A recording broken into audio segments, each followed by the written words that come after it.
নিয়ে দুইটি video upload করেছিলাম। সেখানে প্রচুর লোক সেই ভিডিওগুলো দেখেছে এবং কমেন্টস করেছে।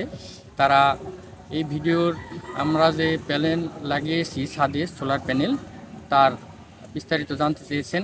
তারই ধারাবাহিকতায় আমি আজ আমাদের ছাদে যে এই সোলার প্যানেল লাগিয়েছি, পৃথিবীর বেশ নামকরা একটি ব্র্যান্ড হচ্ছে যে সোলার প্যানেল।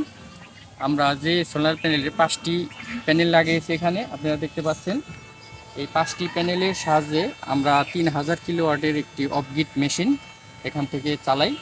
আমরা কত ওয়াট এখান থেকে আউটপুট পাই সেটা আমরা অন্য একটি ভিডিওর মাধ্যমে আপনাদের জানাবো। তবে আজ আমরা জানবো যে এই সোলার প্যানেল আমি কত টাকা দিয়ে কিনেছি, কোথা থেকে কিনেছি, এবং আমি এখানে আমার এই স্থাপনাটা হচ্ছে মানিকগঞ্জের একটি অত্যন্ত অজপাড়াগায়, আমার যেখানে নিরবচ্ছিন্ন বিদ্যুতের প্রয়োজন হয় সবসময়। সেজন্যই আমি হাইব্রিড সোলার ইনভার্টার লাগিয়েছি এবং সেই হাইব্রিড সোলার ইনভার্টারের একটি সোলার প্যানেল লাগে।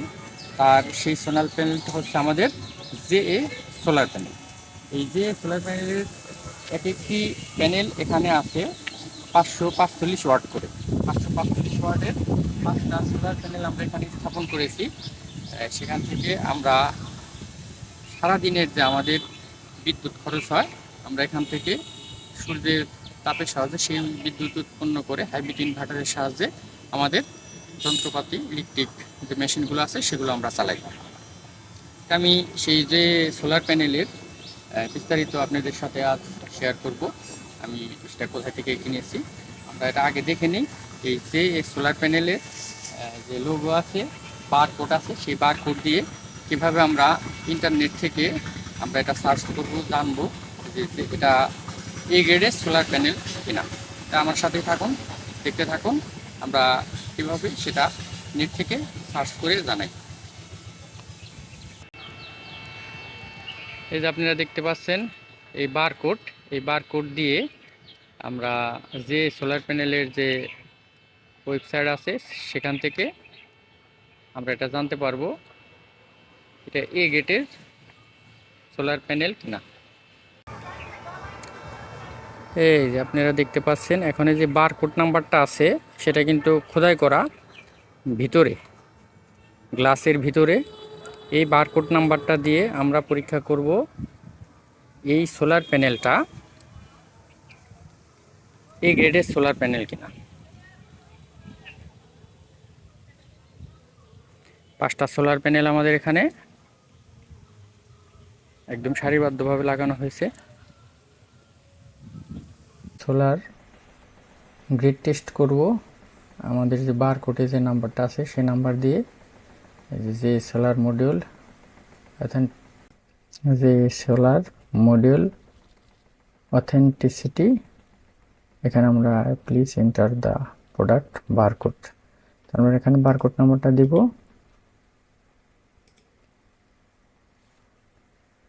আমাদের বারকোড নাম্বারটা, আর তারপরে সাবমিট করব। দেখি এটা কোন গ্রেডের সোলার প্যানেল, তা এখনই জানা যাবে সাবমিট করলে। এসে পড়ছে গ্রেড এ মডিউল ট্যাব 545 ওয়াট, পুরোটাই কিন্তু চলে আসছে বারকোড দিয়ে আমরা সাবমিট করার পরে। তাহলে দেখতে পেলাম আমরা যে সোলার প্যানেলটা কিনছি সেটা কিন্তু এ গ্রেডের। এভাবে বারকোড দিয়ে আপনারা অনলাইন থেকে কিন্তু যে সোলার প্যানেলের চেক করতে পারেন সেটা এ গ্রেডের সোলার প্যানেল কিনা। যে সোলার প্যানেল সেটা আসল না নকল সেটা বোঝার জন্য যে এখানে যে কানেক্টর আছে সেই কানেক্টরে কিন্তু খোদাই করে লেখা থাকে যে এই যে, এবং এই কেবেলের মধ্যে এখানেও লেখা থাকে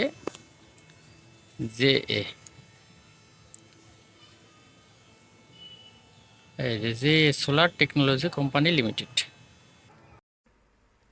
এই সোলার প্যানেলের নিচের দিকে যে যে সাইটে বাইফেশিয়াল সাইটটা আছে নিচের দিকে সেখানে কিন্তু স্টিকার আছে, সেই স্টিকারেও কোডগুলো লেখা আছে, বারকোডে যে কোডগুলো লেখা থাকে সেগুলো পিছন সাইটেও আছে, সেগুলো দেখেও নিতে পারবেন। এই সোলার প্যানেলের একটা বৈশিষ্ট্য আছে, এটা কিন্তু bifacial solar panel. Bifacial solar panel হচ্ছে দুই দিকেই ফেস, মানে দুই দিক থেকেই এই সোলার প্যানেল বিদ্যুৎ সংগ্রহ করতে পারে, তাপ সংগ্রহ করতে পারে। এটা সামনের সাইড এবং এর নিচের যে সাইডটা আছে আমরা সেটাও দেখাবো, সেই দিকেও কিন্তু এই সেখান থেকেও অল্প পরিমাণে বিদ্যুৎ উৎপন্ন করতে পারে। এই যে আপনারা দেখতে পাচ্ছেন এখানেও এই এই এই কোডগুলোর মাধ্যমেও তাপ সংগ্রহ করে কিন্তু সূর্যের আলো সংগ্রহ করে বিদ্যুৎ উৎপন্ন করতে পারে। তবে তার জন্য আমাদের যে এই যে ছাদ আছে সেখানে রং করে দিতে হবে। সাদা রং করে দিলে অল্প পরিমাণে বিজ্ঞানীরা ধারণা করে যে 5%, 5%-এর মতো এই আলো প্রতিফলন ঘটে, সেখান থেকে বিদ্যুৎ উৎপন্ন করতে পারে। তবে সেটা যাই হোক, অল্প যদিও হয় তবু কাজে লাগবে। আমরা এই ছাদের এই অংশটা রং করে দেব, সাদা রং করে দেব, তারপরে দেখব আমাদের বিদ্যুৎ উৎপন্ন কতটুকু পারে। আমাদের এখানে 3টা এসি চলে। আমরা ওই এসিগুলো বিদ্যুতের লাইন থেকেই চালাই, কারণ যে বিদ্যুৎ আমরা এখান থেকে পাই সেই বিদ্যুতে এসি চালানো যায় না, 1.5 টনের এসিগুলো। তবে আমরা অন্যান্য যে ইলেকট্রিক যন্ত্রাংশগুলো আছে সেগুলো আমরা দিনের বেলায় এই সোলারের থেকে আমরা চালাতে পারি।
আমরা যে সোলার প্যানেল জোনাল ইলেকট্রনিক্স থেকে গুলিস্তান নবাবপুর মার্কেট থেকে কিনেছিলাম 22 টাকা পার ওয়াট, অর্থাৎ প্রতি ওয়ার্ডের মূল্য ছিল 22 টাকা। যেহেতু আমাদের এক একটি প্যানেল 545 ওয়াট, তাই আমাদের এক একটা প্যানেলের দাম আসছিল 545 গুণন 11,990 টাকা আমাদের প্রতিটি প্যানেলের দাম আসছিল। আর 5টা প্যানেলের টোটাল দাম আসছে 59,950 টাকা। এর সাথে ওনাদের 500 টাকা দিতে হয়েছে শ্রমিক বিল, যে এই প্যানেলগুলো গাড়িতে উঠিয়ে দেবে, এবং আমি নিজস্ব গাড়ি ভাড়া করে ঢাকা থেকে মানিকগঞ্জ পর্যন্ত আনছি। সেখানে আমার খরচ হয়েছে 4,000 টাকা, গাড়ি ভাড়া 4,000 টাকা। তাহলে আমার টোটাল খরচ পড়ছে, এটার সাথে যোগ দিই 500 এবং 4,000 টাকা গাড়ি ভাড়া, তাহলে আমার টোটাল খরচ পড়ছে 64,450 টাকা আমার বাসা পর্যন্ত পৌঁছাতে। এক একটা প্যানেল অনেক বড়, প্রায় 7 ফুটের মতো, যার কারণে এগুলো আসলে গাড়ি চালানো যায় না। 22 টাকা পার ওয়ার্ডে আমি এই জয়নাল ইলেকট্রনিক্স থেকে অনলাইনে কিনছি। আমি কিন্তু যাই নাই সেখানে মার্কেটে, এই প্যানেলগুলো দেখতে আমি ফোনে কিনছি। তারপরে তারা গাড়িতে উঠাই দিয়েছে এবং আমার বাড়িতে এসে পৌঁছাইছে।